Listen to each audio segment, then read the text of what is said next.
Hello lamai, welcome to my YouTube channel.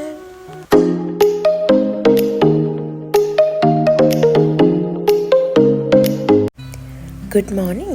කොහොමද ඉතින් ඔයාලට? ඔයාලා හොඳින් ඇති කියලා මම හිතනවා. ඉතින් අද ඔයාලා එකතු වෙන්නේ මාත් එක්ක ක්ලිනිකල් ප්ලේස්මන්ට් යන්න. දැන් වෙලාව උදේ 6යි. මට අද ෂිෆ්ට් එක තියෙන්නේ උදේ 7 ඉඳන් හවස 5 වෙනකම්.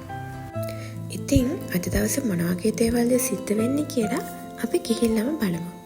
ඔයාලා තවත් මේ වගේ වීඩියෝස් බලන්න කැමති නම් මේ channel එක subscribe කරලා අපිත් එක්ක එකතු වෙන්න.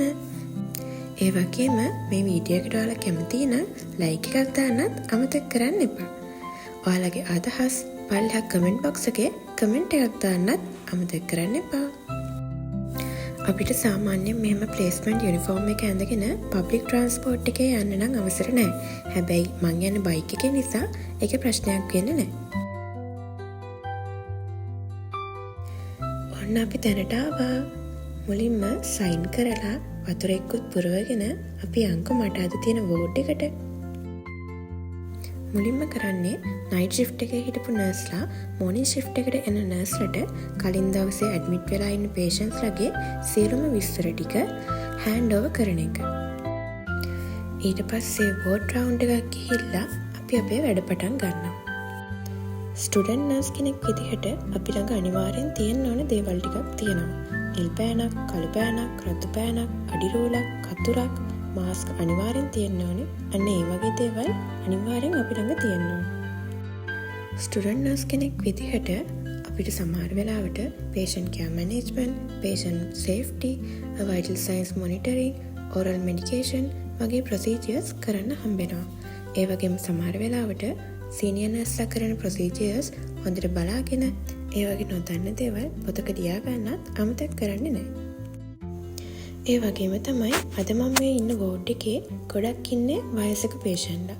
එතකොට ඒ පේෂන්ට්ලට dengue, appendicitis, abdominal pain, loose motion, තව post operative පේෂන්ට්ලා ඉන්නවා. ඉතින් අපි පේෂන්ට්ලාගේ සේෆ්ටි එක වගේම අපේ සේෆ්ටි එක ගැනත් හිතන්න ඕනේ. ඒ නිසා අපි හැම වෙලාවෙම ප්‍රොසීජර් එකකට පස්සේ ඒ වගේම කලින් එතකොට hand hygiene, hand washing මේ දේවල් කරන්න අමතක කරන්න හොඳ නැහැ. ඒ වගේම සමහර පේෂන්ට්ලා ෆාස්ටිං ඉන්නවා. මොකද එයාලට තව එක බ්ලඩ් ටෙස්ට් කරන්න තියෙනවා. ඒ වගේම සමහර අයට එක්ස්රේ, ලං ෆන්ක්ෂන් ටෙස්ට්, එතකොට කොලොනොස්කෝපි වගේ ටෙස්ට් කරන්න නියම වෙලා ඉන්න පේෂන්ට්ස්ලාත් ඉන්නවා. එහෙනම් දැන් අපි යන් දවල්ට කෑම කන්න. අද මට බත් නම් කියන්න බැරි වුණා. ඒ නිසා කැන්ටින් එකෙන් මොන හරි කමු.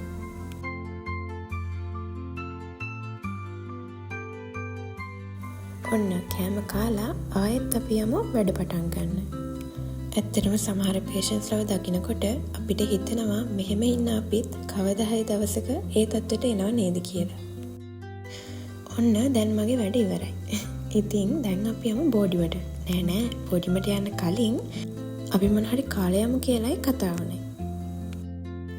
ඉතින් ඒ නිසා අපි ආවා මෙන්න මෙතෙන්ට.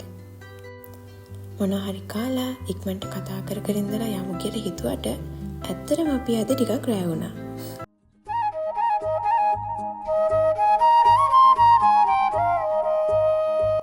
ඉතින් අද දවසේ මගේ වීඩියෝ එක මෙතනින් ඉවරයි.